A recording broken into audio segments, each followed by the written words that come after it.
Meus irmãos, a paz do Senhor. Seja bem-vindo a mais uma aula da nossa querida Escola Bíblica Dominical. E hoje dando sequência aos estudos do quarto trimestre de 2020 aqui na classe dos jovens. Estamos estudando nesse trimestre o tema Os Bons e os Maus Exemplos, aprendendo com homens e mulheres da Bíblia.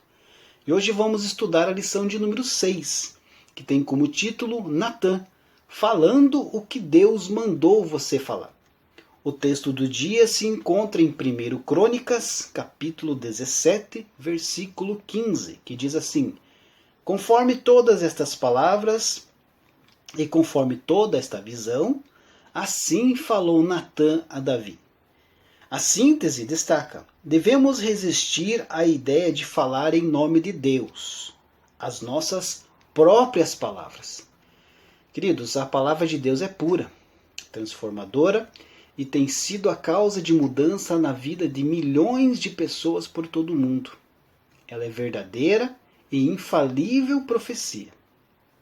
Em contrapartida, a profetada tem destruído muitas vidas, ou seja, profecias vazias destinadas, na sua grande maioria, a pessoas sedentas por respostas às incertezas e dilemas da vida. A Bíblia é a mais segura fonte de sabedoria dada por Deus. Mas muitas pessoas preferem correr atrás de videntes, pseudos profetas ou até reveladores da palavra. E a partir daí começa o show. Atrás de uma profetada e outra, em nome de Deus, cedo ou tarde, alguma falsa profecia causará um prejuízo grave na vida de alguém. Por isso o alerta. Cuidado, examine as Escrituras. Não se deixe levar por qualquer revelação. Sempre dê preferência à palavra de Deus. E por mais simples que você seja, procure ler a Bíblia, pois é ela que te munirá de informações que evitará com que você seja enganado. O texto bíblico se encontra em 1 Crônicas, capítulo 17, do versículo 1 ao versículo 12. Mas eu quero destacar aqui os 4 primeiros versículos, que diz assim: Sucedeu, pois, que morando Davi já em sua casa, disse Davi ao profeta Natã: Eis que moro em casa de cedros, mas a arca do concerto do Senhor está debaixo de cortinas. Então Natã disse a Davi: Tudo quanto tens no teu coração, faze, porque Deus é contigo. Mas sucedeu na mesma noite que a palavra do Senhor veio a Natã, dizendo: Vai e dize a Davi meu servo: Assim diz o Senhor, tu me não edificarás uma casa para morar. Ao ouvir o desejo de Davi de construir o templo para o Senhor, Natã, sem consultar o Eterno, fala como se Deus estivesse com Davi naquela empreitada. O objetivo de construir uma casa onde o culto a Deus pudesse ser uma referência era louvável, e com certeza não era necessário consultar a Deus para a aprovação daquele projeto. Mas sem perguntar a Deus, Natã aprova o plano de Davi. Não é possível crer que Natã tenha falado de má fé, mas o fato de não ter consultado ao Senhor custou ao profeta um enorme constrangimento. O santuário para o Altíssimo, que ficaria em Israel, seria construído sim, mas pelas mãos de outra pessoa, Salomão. O projeto de Davi seria executado pelo seu filho Salomão. Mas para isso era necessário Davi saber da vontade de Deus, e não da opinião de um profeta. Aqui reside a lição para a nossa vida. Nunca se utilize de um dom sem que o Senhor confirme o que vai dizer, ou o que vai fazer. Muito menos o use em nome de Deus. Davi havia recebido vitórias por parte de Deus. Unificou o reino e queria dar um destaque ao culto ao Senhor. Isso por si só não era errado. Mas nem todos os pensamentos que temos em relação ao culto ou à obra de Deus e necessariamente o que o Senhor deseja que façamos, nem todo projeto que aos nossos olhos é de Deus ou para a sua glória é realmente parte de Deus para nós. E precisamos nos atentar a isto. Às vezes estamos fazendo coisas que nós achamos que foi Deus que mandou fazer e estamos fazendo por conta própria. Então devemos orar ao Senhor, consultar mais a Deus e quando receber uma resposta de Deus, aí sim fazer com confiança, né? Um dos maiores desafios para quem serve ao Senhor é estar em sintonia com Ele. Falar em nome de Deus é um desafio, pois precisamos discernir quando Ele está ou não falando, e não confundir a nossa vontade com a vontade dEle, ainda que a nossa vontade seja, aparentemente, em sintonia com o Senhor. Na lição de hoje veremos o exemplo de Natã, o profeta que precisou voltar atrás numa coisa que disse.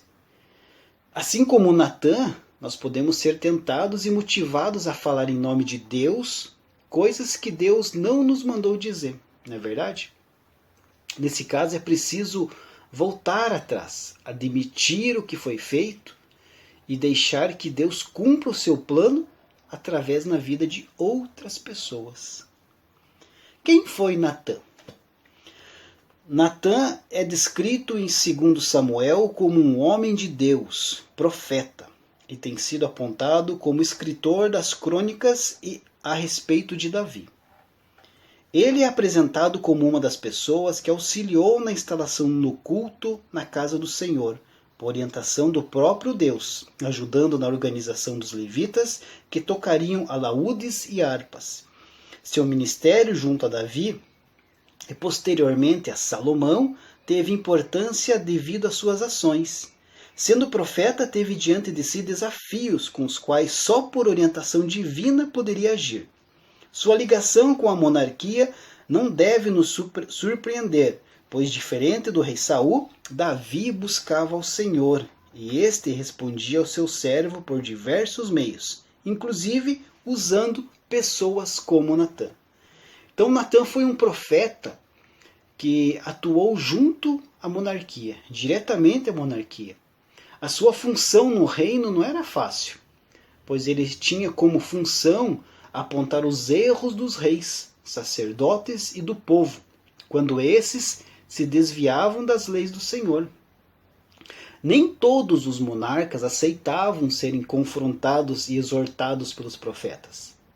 Por isso ele precisava de muita coragem e muita ousadia. Mas havia entre o rei Davi e o profeta Natã um forte grau de amizade. Eles eram muito amigos. Quando Davi contou a Natã sobre o seu desejo de construir um templo ao Senhor, Natã achou uma ótima ideia. Mas durante a noite o Senhor falou com o profeta e no dia seguinte ele voltou ao rei para dizer que ele não edificaria o templo do Senhor, mas que seu filho, que haveria de sucedê-lo no trono de Israel, seria o construtor do templo. Dito e feito, foi Salomão, filho de Davi, que construiu a casa do Senhor. Aliás, quando falamos de Salomão, quando Salomão nasceu, Davi o entregou a Natã para ser criado e educado por ele. Pois Davi confiava em Natã, e por sua vez, Natã sabia que Davi era um homem segundo o coração de Deus. E o admirava por isso. Quando Davi adulterou com Batseba e providenciou a morte de Urias no campo de batalha, Deus escolheu Natã para contar uma historinha comovente ao rei Davi, para ilustrar o pecado que Davi tinha cometido. Natã também é apresentado como uma das pessoas que auxiliou na instalação e na organização do culto na casa do Senhor, por orientação do próprio Deus, ajudando na disposição dos grupos de levitas que tocariam alaúdes e harpas. Natã desenvolveu um talento que ajudou Davi e Salomão na preparação do culto, inserir e organizar os cantos levitas que iriam tocar na casa do Senhor. A ligação de Natã com Davi e a monarquia não foi um impeditivo para que Natã exercesse o seu papel de profeta. Diferentemente do rei Saul, como nós lemos aqui, Davi buscava o Senhor e este respondia ao seu servo por diversos meios, inclusive usando pessoas como Natã. E Davi respeitava bastante as palavras de Natã, a ponto de ser confrontado pelo profeta sobre o pecado e em seguida pedir perdão a Deus. Que vamos ver na sequência. Confrontando o rei Davi. Davi pecou contra Deus ao se envolver com uma mulher que não era sua. Como resultado do seu adultério, a mulher engravidou e Davi, na tentativa de encobrir o seu pecado, mandou buscar o marido dela, que estava nos campos de batalha. Urias retornou da guerra, mas não foi para sua casa. Então o rei preparou um plano para que Urias fosse morto durante as batalhas. O que Davi fez foi criminoso e maligno. Além de adultério, se tornar um assassino. Ele já havia matado homens em batalhas, mas o que ele havia feito contra Urias não se enquadrou em uma morte por legítima defesa na guerra. Ele planejou a morte de um homem inocente, permitindo que esse fosse morto covardemente pelo inimigo. Mesmo sendo um homem segundo o coração de Deus, Davi se deixou levar pelos seus desejos, e por causa deles, o rei pagou um alto preço dentro de sua própria casa. Quando Davi pecou com Batseba, ele quebrou todos os 10 mandamentos de Deus. Ele cobiçou a mulher do próximo, viveu uma mentira, roubou, cometeu adultério, assassinou uma pessoa, desonrou seus pais e assim quebrou os restantes dos 4 mandamentos por desonrar a Deus. Portanto, o Senhor enviou o profeta Natã para confrontá-lo. Existe um grande significado na ordem em que a confrontação ocorreu. Natã deu a Davi uma parábola sobre algo que Davi poderia entender bem. Uma notícia, uma história a respeito de ovelhas. Natã começou a sua mensagem com o reino natural, em vez de imediatamente expor o pecado do rei. Ele contou uma história sobre um homem rico que, em vez de tomar uma ovelha do seu próprio rebanho, matou o único cordeiro de estimação de um homem pobre para alimentar um estranho. Davi ficou indignado. Sentado no seu trono de justiça, ele revelou o seu conhecimento da lei, declarando que o culpado deveria restaurar 4 vezes a ovelha e deveria morrer por seu crime. Natã, logo em seguida, expôs o pecado do rei em tomar a ovelha de outro homem, dizendo: Tu és o homem, porque desprezaste a palavra do Senhor para fazer o que era mal aos seus olhos. Quando Davi exclamou: Pequei contra o Senhor, o profeta já logo em seguida deu-lhe a graça de Deus, dizendo: O Senhor também perdoou o teu pecado. Você não morrerá. Nesse episódio de Natã para com o rei Davi, fica demonstrado que os dons e talentos são bênçãos do Senhor. Mas usá-los com sabedoria faz com que o projeto de Deus seja estabelecido no tocante à comunicação conosco. E Davi arrependeu-se do seu pecado e acabou voltando-se para Deus. Mas o profeta Natã foi usado por Deus para confrontar o rei Davi. Mesmo sendo o amigo próximo de Davi, Natã foi lá e obedeceu e falou aquilo que Deus mandou ele falar. Na sequência, o ponto 3 da lição, falando o que Deus mandou. Aqui no final diz assim: resguardar a nossa opinião e distingui-la da orientação de Deus deve ser uma atitude corrente em nossos dias. No Novo Testamento, o apóstolo Paulo faz a distinção entre o que era sua opinião e o que era a orientação de Deus, com as palavras: digo eu, não o Senhor. Deus não disse nada ao apóstolo a respeito daquele assunto. Por isso Paulo usa a distinção entre a sua opinião e a orientação divina. O apóstolo falou tendo como objetivo a preservação do casamento e da família, no caso de um casamento em que um cônjuge era crente e o outro não. Queridos, devemos ser prudentes e não acreditar em tudo que ouvimos. Devemos utilizar um filtro para tudo o que falarem conosco. E esse filtro, amados, é a palavra de Deus, a Bíblia Sagrada. Hoje em dia existem milhares de falsos profetas falando abobrinhas para ludibriar o povo e arrancar mais dinheiro das pessoas. Não é verdade? Precisamos ter cuidados, queridos. Aqueles que conhecem a palavra de Deus não caem facilmente neste conto do vigário. Se a profecia dita não se cumprir, sabemos que o profeta que a proferiu não tem parte com Deus. É claro que existem pessoas justas e sinceras que falam realmente da parte de Deus. Mas atente para isso.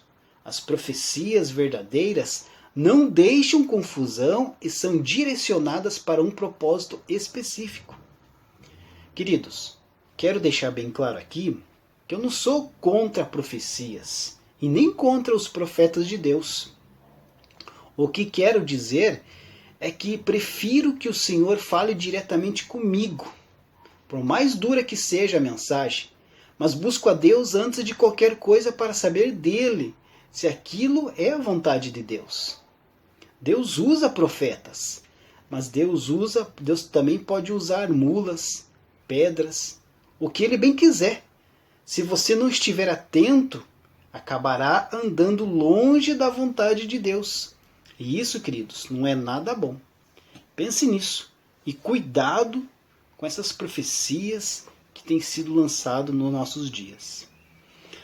A nossa conclusão: a vida de Natan nos mostra que não estamos imunes a apresentar nossas próprias opiniões, como se as mesmas fossem palavra de Deus. O fato de Deus falar conosco não cria necessariamente em nós o discernimento para saber o que é nosso pensamento e o que é a palavra de Deus. Por isso é preciso depender de Deus em cada situação, para que não nos usemos em lugar de Deus. Ter um dom da parte do Eterno não nos isenta de usá-lo com sabedoria. É necessário que estejamos alinhados com a sua palavra, revelado nas Escrituras, e saibamos ouvir o Eterno falando conosco. Deus abençoe a sua vida e até a próxima oportunidade, se Deus assim permitir.